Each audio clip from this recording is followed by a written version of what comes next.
In the previous session, we covered a good deal of territory, and we were introduced to numerous concepts and arguments. In this session, I want to review some of that material, so some of it should now be familiar to you. And I want to make links among the key terms: discourse, problematization, and governmentality, about which we've said not very much so far. So we'll start with a bit of an overview of where we have been. The key term in a WPR approach is problematization. In the two meanings introduced yesterday, first as an analytic strategy, a questioning strategy, and second as creating targets for scrutiny, those problem representations that are implicit within problematizations. Discourses come into the analysis in question 2, where we identify forms of knowledge, otherwise called knowledge formations, that play a significant role in how we are governed. And question 2 also allows us to identify styles of problematization, described as governmentalities, that play a crucial role, it is argued, in how we are governed. So how does all this work? Well, first, note the repetition of the phrase, how we are governed. As I mentioned in the opening session, this is the underlying objective of a WPR form of analysis, to be able to say useful things about how governing in a broad sense takes place. Well, how are we to open up governing practices to critical scrutiny? The reply is by putting in question, that's by problematizing as an analytic strategy, the problematizations and their implicit problem representations in policies, governmental technologies, modes of calculation, etc. Now, problematization in this second sense, creating your targets for scrutiny, is endemic to governing. You may recall that Thomas Osborne says that policy cannot get to work without first problematizing its territory, seeing things as problems. This means that since all policies are proposals for change, otherwise why have them, right? All policies are proposals for change, indicating at some level what needs to change, what is seen to be problematic. Every policy is a problematization. That, I argue, contains an implicit problem representation. You will recall from yesterday, I looked at how Nicholas Rose formulates this kind of an argument slightly differently, and some of you might find that useful. He would say that every policy is an answer, right, or a proposed solution, meaning that it assumes a question or a series of questions or problems. Now, according to Foucault, the study of these problematizations gives us access to the thinking behind rule. Now, I always use the word thinking, even though when we translate la pensée, we tend to put thought, right? Because Foucault wanted to emphasize things happening. Right? He's opposed to the concept of ideas, which he thinks makes things too concrete, too fixed, as you will see. Basically, he wanted to access the thinking that goes into governing, how people are thinking about issues. He decided that the best way to do this was to examine the ways in which particular issues were conceived as problems, how issues were problematized. So he found the concept of problematization particularly useful because he wanted to dislodge the impression that ideas or attitudes are objects, are things whose history could be traced.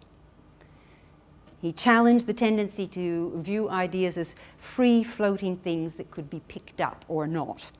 You recall his nominalism. And he says, "For a long time I have been trying to see if it would be possible to describe the history of thought as distinct from the history of ideas, by which I mean the analysis of systems of representation, and from the history of mentalities, by which I mean the analysis of attitudes and types of action. It seemed to me that there was one element that was capable of describing the history of thought. This was what one would call the problems, or more exactly, problematizations." One of the people who has studied Foucault closely is Bernauer, and I like the way he puts this summary of the argument. He says Foucault's style of analysis was employed not for the sake of resolving problems that were discovered,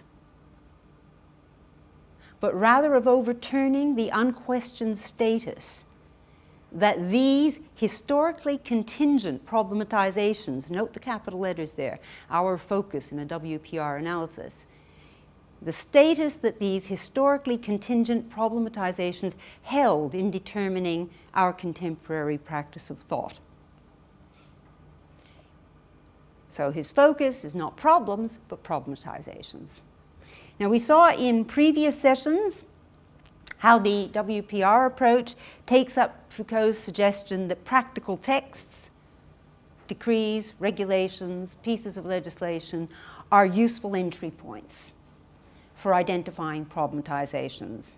You may recall the example of madness and how Foucault started from the practices that confined those who were called the mad, which in his view revealed how the mad were being problematized, right, how they were interned, how they were treated, and hence how they were produced as a problematized object so people could then talk about the mad.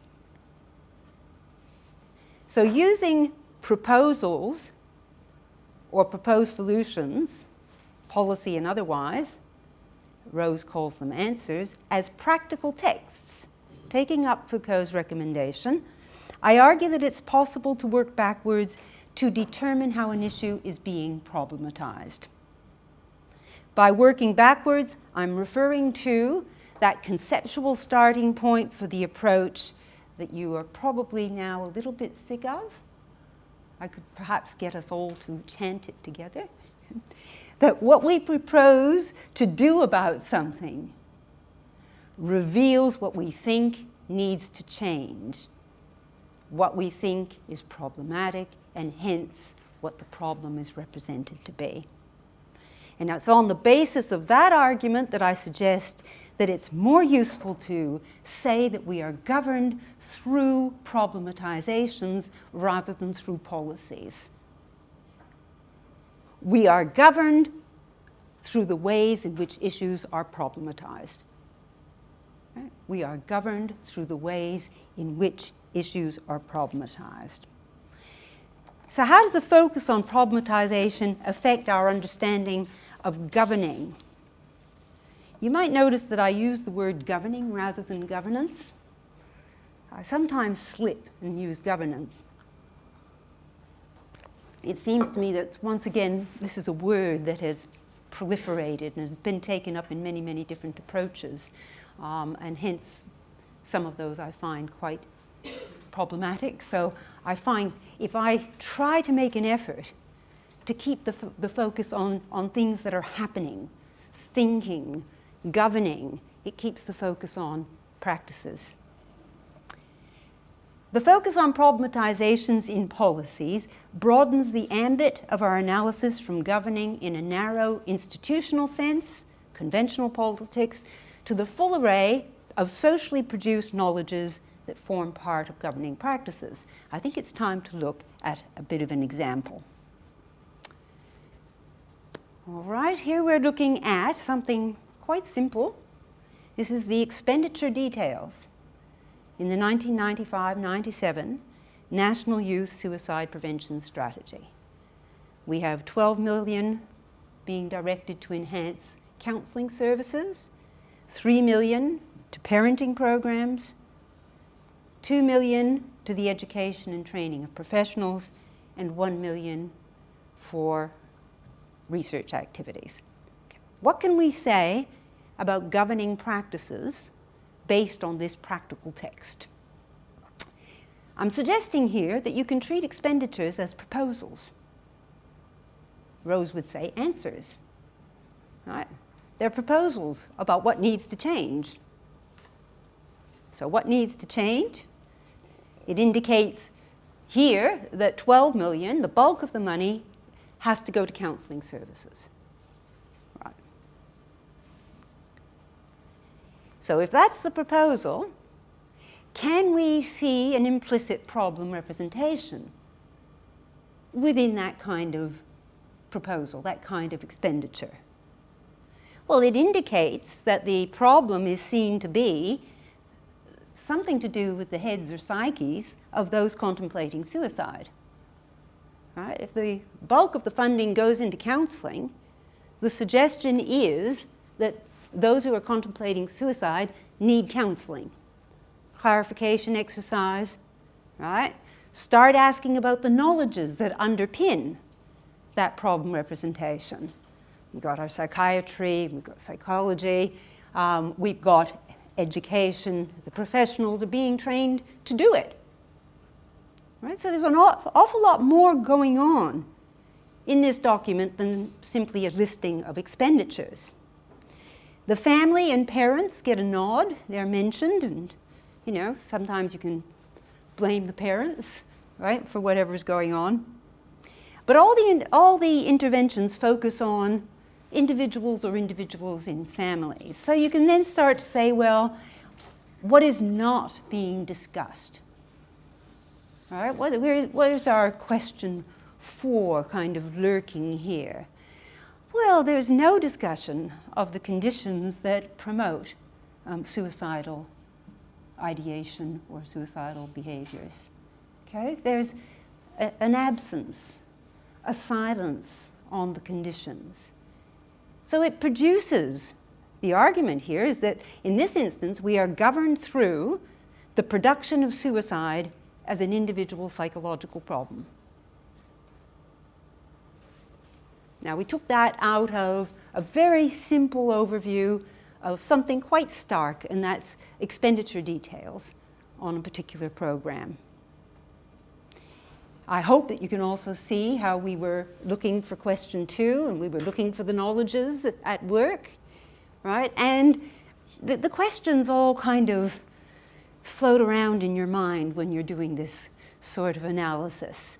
You say, oh yes, there's a good place to ask question 4. What is not being problematized? Okay, it's not a formula, right? It's a tool. Where do discourses come into this analysis? Well, for Foucault, the term discourses stands in for those socially produced knowledges. Here, psychology and education. Foucault used the term discourse to refer to what he called specific knowledge formations, such as, and these are quotes from Foucault, psychiatric discourse, clinical discourse. He names as discourses mathematics, biology, psychopathology, political economy, general grammar, medicine, economics, and the human sciences. So you can see how discourses are understood to be knowledges. Now, one of the chief difficulties in many approaches to what I call the analysis of discourses, which is what question 2 asks you to do, you might recall yesterday I mentioned the 2005 article where I draw that distinction between discourse analysis, which looks at language, and the analysis of discourses, which uses the Foucauldian sense of the analysis of knowledges. Or one of the chief difficulties in that second analysis of discourses approach is how do you identify discourses? How do you spot them? right? And there is a tendency in a lot of the analysis to simply pull them out of thin air, out of your head, really. Say, there's a discourse. But it is very possible that not everyone will agree with you that that is a discourse. I'm suggesting here that the WPR approach through question 2 gives you a kind of inside access point to help you identify discourses. Through scrutinizing the presuppositions that underpin a particular problem representation, which is what you do in question 2, it's possible to deduce and name the knowledges that are involved in governing, and just as we did in this case, where we identified psychology as a governing knowledge. All right, so it gives you a way of identifying discourses, which I hope is useful. So what is the role of discourse in a WPR approach? Since it is not conversation analysis, which we've clarified, what does it tell us? According to Foucault and this kind of analysis, it tells us what can be said, what Foucault calls the sayable. Right? Within those knowledges, what is it possible to say and be taken seriously and to be deemed to be credible? In addition, it tells us something about the role of those knowledges in producing us as particular kinds of governable subjects. But discourses are not things. You recall, as a nominalist, you're not going to start creating things. Discourses are practices. Okay? So discourses are practices. Now this gives you a different focus when you approach a discourse. Because if they're practices, you're going to ask what they do, what they accomplish. Quite a different kind of engagement with the idea of discourse. And Foucault's key concept, which was discursive practices, refers exactly to this, what discourses do. And I'm pleased to say that Jennifer Bonham and I have an article coming out in Foucault Studies in a couple of months that elaborates all the thinking around this concept of discursive practices. All right, so we're trying to find out, how do these knowledges operate? What do they do? Well, questions 4 and 5 in a WPR approach give you some ways of examining how discourses practice. Sounds odd to say that, doesn't it? How discourses practice. Because we don't usually think of them that way. What they do. How they preclude options. How they block some things from being said. Question 4.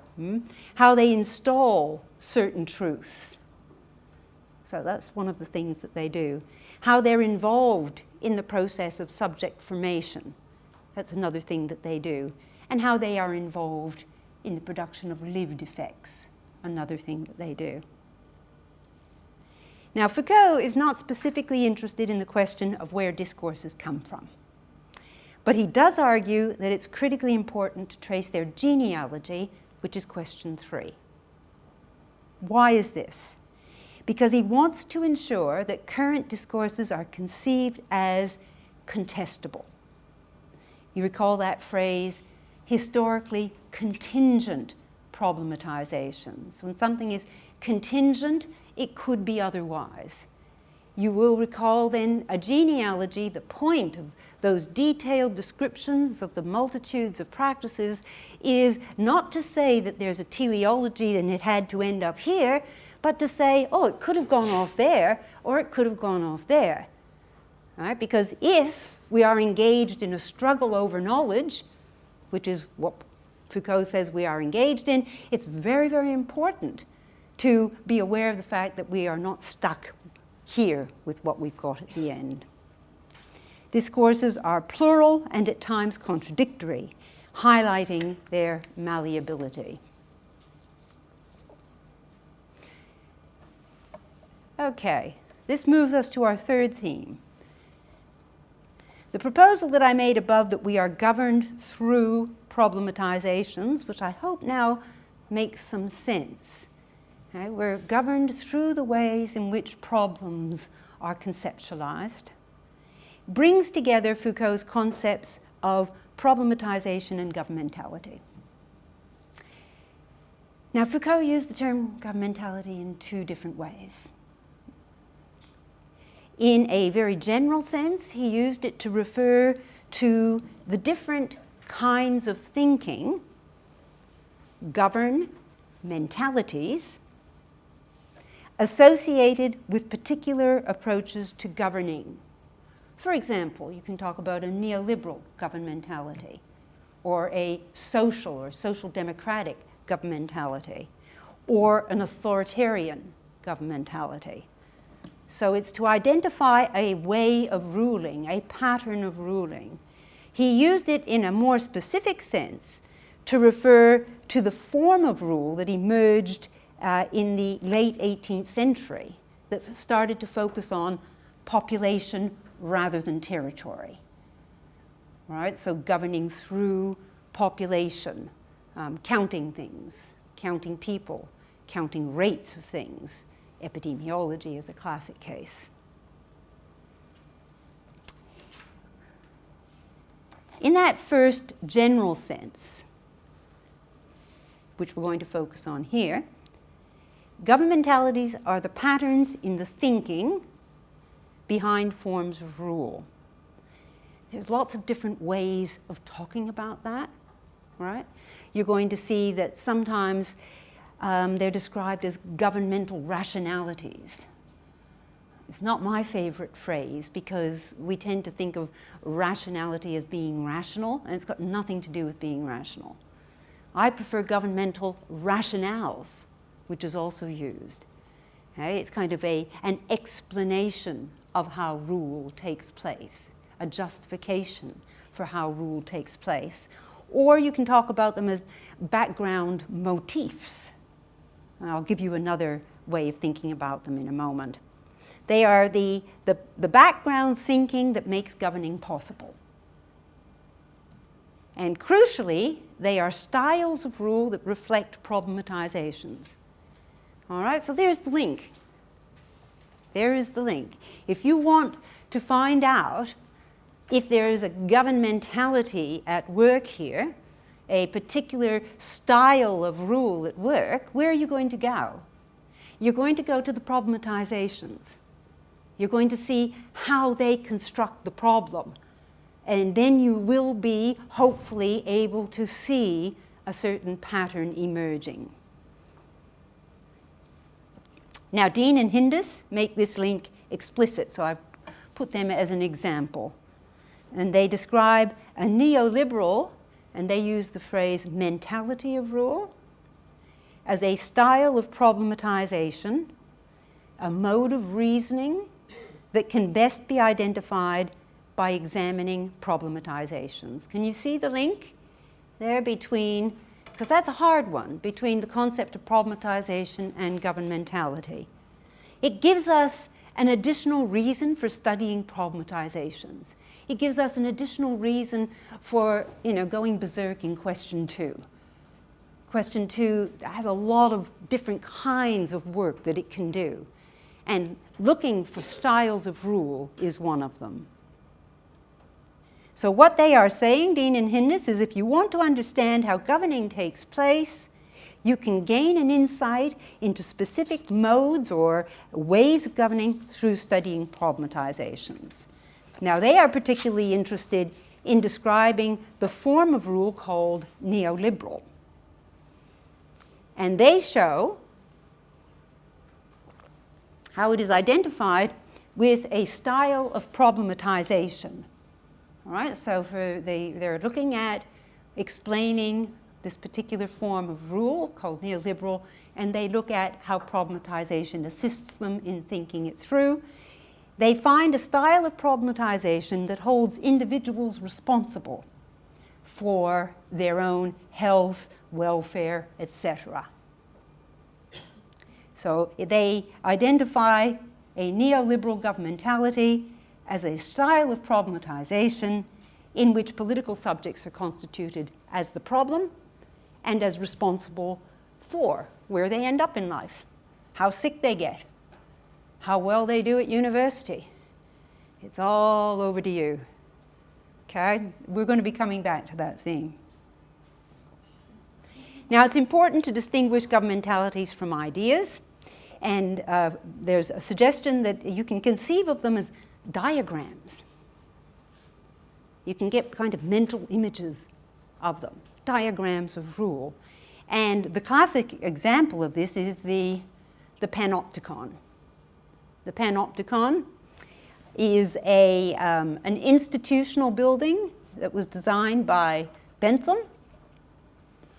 It involves a central tower in the middle of a building from which a single guard could observe, opticon, all, pan, prisoners who could not tell when or if they were being observed. All right, so picture this very, very large, round building with multiple floors of prisoners and a tower in the middle. Okay, and the guard can see anyone when he or she wants to. But the prisoners don't know if they're being watched or not. So what happens is they end up behaving as if they're being watched. Because they might be being watched. You get caught out, you're going to be in trouble. So you behave as if you are being watched. So you end up regulating your own behavior. You end up regulating your own behavior. Now that's a diagram. You can picture it, okay? So you can see that this operates as a bit of a metaphor for styles of rule that we would recognize in the way in which we are governed. And I'll just give as the example, seatbelts. Right, seatbelts. Of course, we put on our seatbelts because we think we might be seen. Oh, we're past that. We put on our seatbelts because we put on our seatbelts. We don't think about it anymore, but at some stage, it was because we thought that the guard in the tower might be watching. Right? So the argument is that we start governing ourselves according to a whole range of rules that then become taken for granted as governable subjects. That's based on that notion of power as productive. And the term subjectification captures how this production of subjects takes place. So one goal then in analyzing governmentalities involves considering the ways in which modes of governance work on and through individual subjects.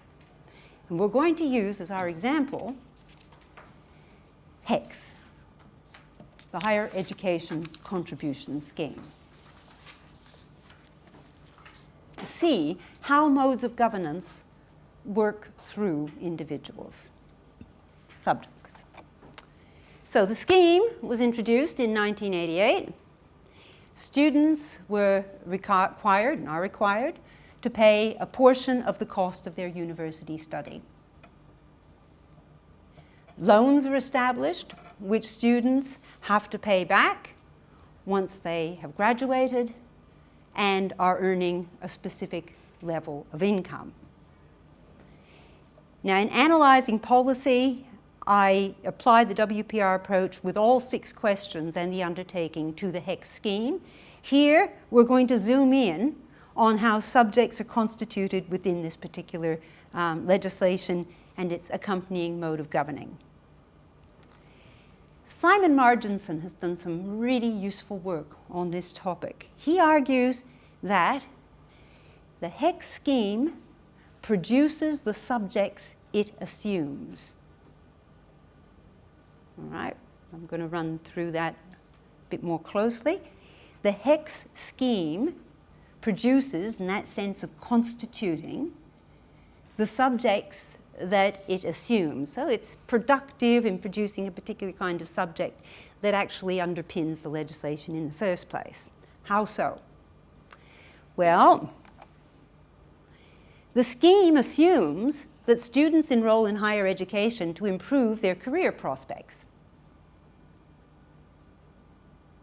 By requiring them to accrue a HECS debt, the scheme elicits subjects who enroll in higher education to improve their career prospects so they can pay it back. So it encourages the production of people who think of education in a more instrumental sense as necessarily tied to a career. It produces subjects who will think about education in that way, to an extent. You might want to ask, and this is a question that probably wouldn't have come up a decade ago. Oh no, I go back further than that. Maybe 20, 30 years ago. How else can you think about education? Is there another way of thinking about education other than as an instrument towards getting a career? Well, the alternative, of course, is that education is a good in itself and that people should be educated because it helps them think about themselves in different ways, et cetera, et cetera, et cetera. But it's not just a careerist motivation. Now, the instrumental view of education that we are getting here, that education is a means to an end, as an instrument to getting a career, fits the contemporary mode of governance, the governmentality, that Nicholas Rose calls responsibilization. Now, we've already touched on that because we saw that Hindus was also discussing how the focus in our contemporary mode of governance is on individuals being responsible for health, welfare, career, education. The buck stops with you. So this production of this particular kind of subject fits that mode of governmentality. Rose has coined this term to describe a mode of governance he detects in a wide range of governmental practices that target individuals as responsible for their futures. With education practices like HECS, says Rose, we are encouraged to become entrepreneurs of ourselves. Think of ourselves as a package to sell. Right? We're going to become entrepreneurs of ourselves. Well, what does this tell us about how we are governed? It suggests that we're governed through a pattern of rule, a style of problematization that encourages us to think of ourselves as responsible for everything that goes wrong in our lives. What is not problematized? Question 4 sneak in there. Well, the wide range of other factors that shape our lives. Social factors, economic factors. It makes us responsible. Now, governmentality studies such as these by Marginson and Rose are often criticized for being deterministic, for suggesting that subjects are produced in such ways that resistance, a theme that came up yesterday, is deemed to be impossible. But Marginson is very clear that he is not talking about indoctrination, right? That he is talking about a mode of governance. So it's a long quote, but bear with me and I'll read it with you. When governments imagine students to be financial investors in their own economic future, and consistent with this vision, provide student financing in the form of student loans repayable after education, forcing students, it's a very long sentence, forcing students to take into account their future earnings when choosing their course, more of those students become, his emphasis, self-managing investors in themselves, entrepreneurs of themselves. However, these economic behaviors are never as complete as the theory imagines. The student subjects also have other identities and behaviors, and no one is ever completely governed. Nevertheless, the point is that joined to government, the economics of education forms the objects of which it speaks. That's the important bit. It produces itself as true.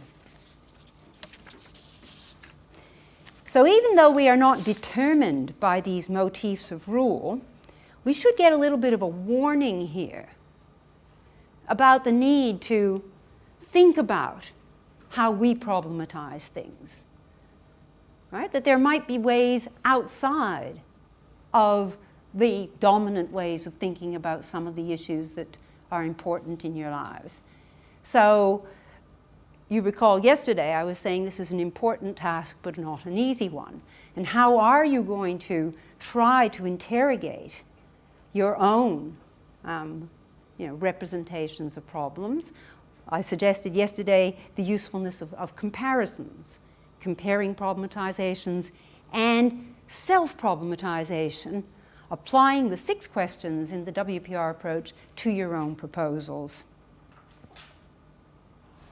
Now, there are lots of different works on governmentality and identifying different ways of thinking rule, different diagrams of rule. So I've just given you a selection here.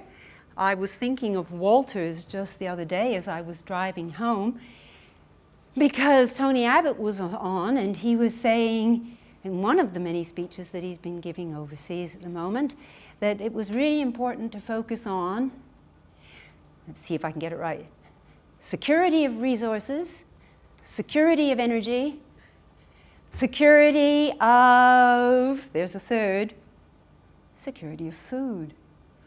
Food has become a security issue. Fascinating.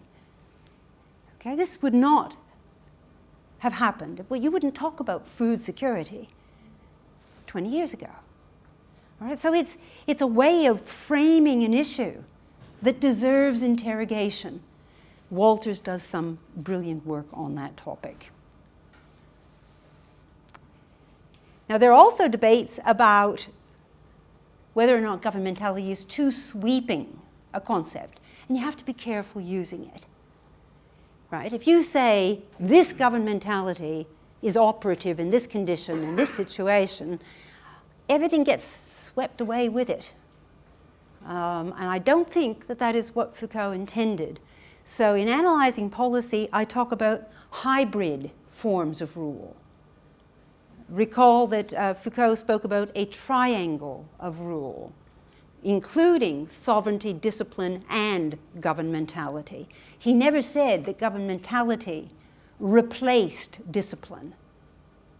Right? He always held on to multiple forms of power and multiple forms of rule. In addition, he is particularly interested in the ways in which forms of rule intersect, as am I. He speaks about 2 poles around which the organization of power over life was deployed: biopower or biopolitics, which with the focus on population, and anatomopolitics, with the focus on the disciplining of individual bodies. He says that the form of power of our current state, which he calls the normalizing state, is both totalizing in the biopolitics sense and individualizing in the focus on individual bodies. Now, there's some concern that governmentality studies focus too narrowly on the problem of government. And this is something I have thought about a good deal, and it came up in our discussion yesterday when someone asked about Foucault and gender. I would suggest that asking about the presuppositions through question 2 gives you an opportunity to reflect on racial and gendered subtexts, among others, in policies and policy proposals. So I do not see us as constrained to the kind of analysis that some governmentality scholars are interested in. In Women, Policy and Politics, the 1999 book, I use the thinking behind this approach to explore how gendered identities are articulated and produced through a whole range of specific policies. And I've got a new paper that will be coming out next year that looks at policies. Now bear with me for this language, it's very unusual language, as gendering, racializing, heteronorming, third worldizing, and classing practices, right? If you've been following some of the thinking that I've been offering, the idea is to focus on policies as productive of these conditions, not as reacting to them. Right? So policies as actually producing genders, policies as producing what we call men and women. I told you it was a bit far out, but we'll see if it comes to pass. So I use verb forms to emphasize this activity, this continual formation of things that we take for granted as entities. So you can see that the WPR approach has a large and challenging agenda. It encourages us to ask questions about governing practices that are not often asked. Instead of starting from the assumption that the goal of policy is to address or resolve some societal dilemma or problem, it suggests we ask how specific proposals create that problem as a particular sort of problem, because that's what we're governed through. So, and it proceeds to ask how that creation forecloses a whole range of relevant considerations. It also directs us to consider how a particular representation of the problem elicits us, calls us forth to become particular kinds of subjects, right? It doesn't determine us, it elicits us. And with what implications for how we and others live our lives. It challenges researchers, and this is the bit that gets left out a lot, maybe unsurprisingly. Right? It challenges researchers to include in their analysis a form of self-problematization. Now, it has been suggested that I should never have put it as an undertaking after 6 questions, because everybody goes, hey, it's got 6 questions. We can stop there. That I should have called it question 7, but I'm a bit of a pedant about grammar, and it's not a question, so therefore I put it as a separate statement. It is critical to the approach that you apply those questions to your own proposals, acknowledging our location as discoursing subjects. There are not, on the one hand, inert discourses which are already half dead, and on the other hand, an all-powerful subject which manipulates them, overturns them, renews them, but that discoursing subjects form a part of the discursive field. Discourse is not a place into which subjectivity erupts. It is a space of differentiated subject positions and subject functions. So as a research tool or resource, the WPR approach operates to uncover problematizations and their effects through question 5. It does not suggest that particular problem representations can be dispensed with. It doesn't say, I'm going to throw that one out. Right? You don't have that power. We do not have that power. So what are we going to do with these problematic problem representations that we uncover? Hopefully, the tools in the approach gives you a basis for interacting with them, not dispensing with them, but analyzing them in terms of their effects through question 5 and your 3 kinds of effects, comparing them, considering which are most or least harmful and in what capacities, and what changes would alter and reduce some of that harm. Seeing if interventions might be able to reduce some harmful effects. Always remembering, unfortunately, that we are within discourse. So always instituting that practice of self-problematization. So I'll just end with Burchell, Gordon, and Miller, who say criticism can be a real power for change, depriving some practices of their self-evidence, extending the bounds of the thinkable to permit the invention of others.